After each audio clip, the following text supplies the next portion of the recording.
America, we just witnessed absolute chaos in New York City when anti-ICE protesters physically blocked federal vehicles from leaving a government building in Lower Manhattan, leading to multiple arrests and pepper spray deployment. 18 people were arrested for obstructing government administration after they formed human chains and threw barriers at NYPD officers trying to maintain order. But here's what makes this even more disturbing. This happened less than a month after ICE cleared out Canal Street of illegal migrant vendors. And now those same vendors are back in even bigger numbers, while Mayor-elect Zohran Mamdani promises to make New York the strongest sanctuary city in the country.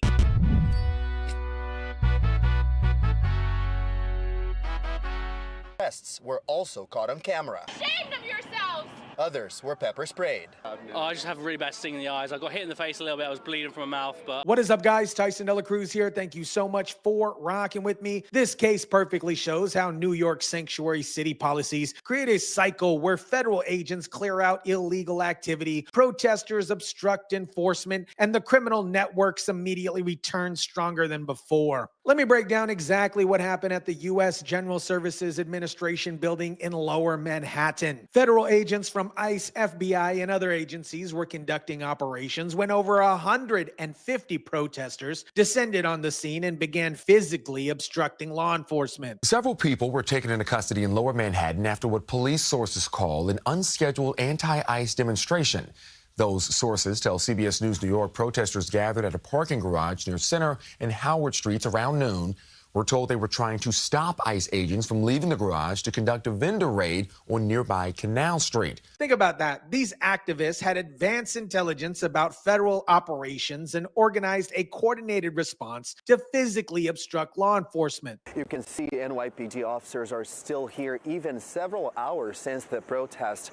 Protesters were focusing on this building right here to my left. It belongs to the federal government. They were trying to prevent federal agents from leaving this building, and that's why many of them got arrested. These protests are getting wilder and wilder. The protesters weren't just holding signs, they were climbing garage windows, forming human chains, and actively trying to prevent federal vehicles from leaving the building. When you physically obstruct federal agents conducting lawful operations, you are no longer a peaceful protester. You, my friend, are committing a federal crime. What started as obstruction quickly escalated into violence when protesters began throwing planters and police barricades at NYPD officers. This wasn't peaceful resistance. This is organized violence against law enforcement trying to maintain public safety. Two major cities in America, the two largest cities, two cities that rely heavily on immigrant populations, diverse immigrant populations, undocumented immigrant populations. The fact that protesters had advanced knowledge of the operations and were able to mobilize over 150 people within hours shows this isn't some spontaneous community outrage. This is a coordinated effort by professional activists who don't have jobs to obstruct federal immigration enforcement. We saw the moment when at least one person was taken into custody. Several arrests were also caught on camera. They created a dangerous situation and then play victim when law enforcement uses crowd control measures to restore order. This confrontation becomes even more significant when you understand what's happening on Canal Street right now. Less than a month ago, ICE conducted a major raid that completely cleared out the area of illegal migrant vendors. But according to Savannah Hernandez's latest report, these vendors are now back in even bigger numbers. This is Savannah Hernandez back out on Canal Street 1 month after the ICE raid that saw this street completely cleared out. Now, this is actually pretty cleaned up because NYPD just walked through here. This entire corner was filled with, once again, those illegal migrant street vendors. And they're back, completely disregarding the law once again. Savannah's reporting shows that despite the ICE raids that saw 9 illegal immigrants arrested, the migrants are still crowding the sidewalks and openly selling counterfeit goods. The NYPD has been walking around the area all day, but the vendors just move from street corner to another corner to another corner without any arrests being made. The vendors know that they can get away with continuing to sell their knockoff goods because NYPD isn't isn't making arrests, and the city government refuses to cooperate with federal immigration enforcement. This creates a cycle where ICE clears out an area, protesters obstruct future operations, and the illegal activity immediately returns. What we're seeing, my friends, in New York is a direct conflict between federal immigration enforcement and local sanctuary city policies. While borders are, Tom Homan promises an uptick on ICE raids across New York City, the incoming Mamdani administration is promising the exact opposite. Savannah perfectly captured this conflict on camera. Tom Homan promises a surge in ICE raids due to New York City's sanctuary city status, while Mamdani is planning to make New York the strongest, and I mean strongest, sanctuary city in America. Thank you again, Eamon, for having me here. It's a pleasure, and I think what we're seeing right now is authoritarianism. And what our city and every city needs is a leader who will look it in the eyes and not see a reflection of themselves. Listen to Zohran Mamdani's rhetoric. He calls immigration enforcement authoritarianism and frames ICE operations as attacks on the very essence of our cities. This is the kind of inflammatory language that encourages protesters to physically obstruct federal agents. Mayor-elect Zohran Mamdani has made it clear that he plans to escalate New York's resistance to federal immigration enforcement. He pledged $165 million to legal funds for illegal immigrants and states his administration will not work with federal officers to enforce immigration law. Because this isn't just an attack on immigrants who are being picked up by masked men in unmarked cars. This is an attack on the very essence of our cities and our states and our country.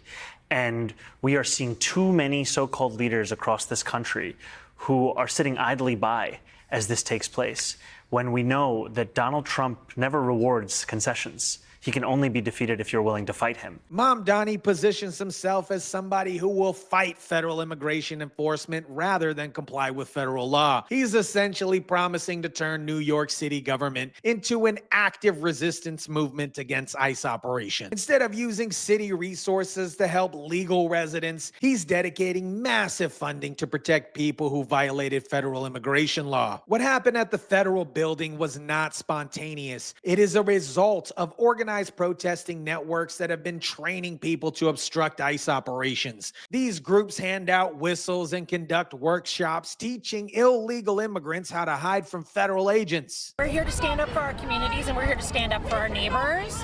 We do not agree with ripping families apart, with ICE ripping families apart. We'll do anything we can to stop it, and that includes putting our bodies on the line. These protesters groups organize every weekend, handing out whistles and teaching workshops on how to evade federal law enforcement. This is not civil disobedience. This is organized obstruction of federal agents trying to enforce immigration law. New Yorkers have been creating channels of communication so that if and when there are ICE raids, small or large, people in the community can come out and force to stand up against ICE. During last month's Canal Street raid, 5 protesters were arrested for assaulting and obstructing federal immigration agents. The people they were defending included 9 illegal immigrants tied to domestic violence, drug trafficking, assault, forgery, and robbery. These activists are literally protecting criminals from law enforcement. What we're seeing in New York is a predictable cycle. ICE conducts raids, protesters obstruct future operations, illegal activity returns stronger than before, and the cycle repeats and repeats. This is exactly what sanctuary city policies create, a revolving door where criminal networks know they can operate with impunity. On the other hand, many New Yorkers were happy when Canal Street was finally walkable after the ICE raids, but other residents predicted it would just return to business as usual. And unfortunately, they were absolutely right. The illegal vendors are back in bigger numbers because they know the city won't cooperate with federal enforcement. The NYPD officers who walk through and essentially shake hands with vendors while watching them move across the street shows how completely the city has abandoned law enforcement. When local police can't or won't enforce basic laws, federal agents are forced to conduct operations without local support. America, what's happening in New York perfectly illustrates how sanctuary city policies create chaos for law-abiding citizens while protecting criminal networks. When protesters can physically obstruct federal agents with advanced intelligence about operations, when illegal vendors return in bigger numbers after raids, when mayors pledge millions to obstruct immigration enforcement,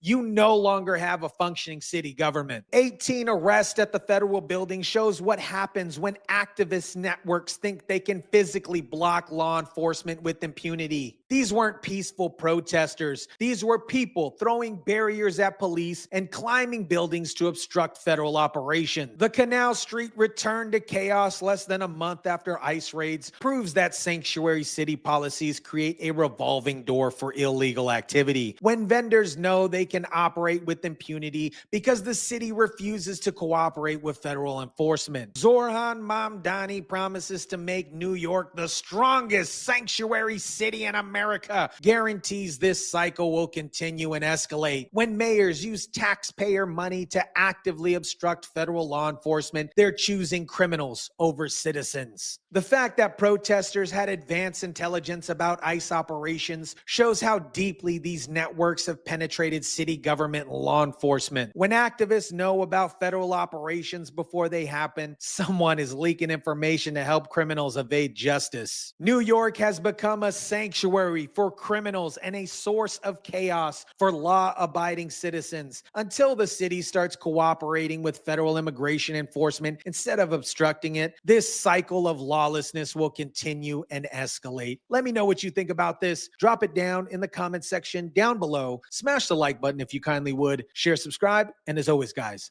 I'll catch you on the next one.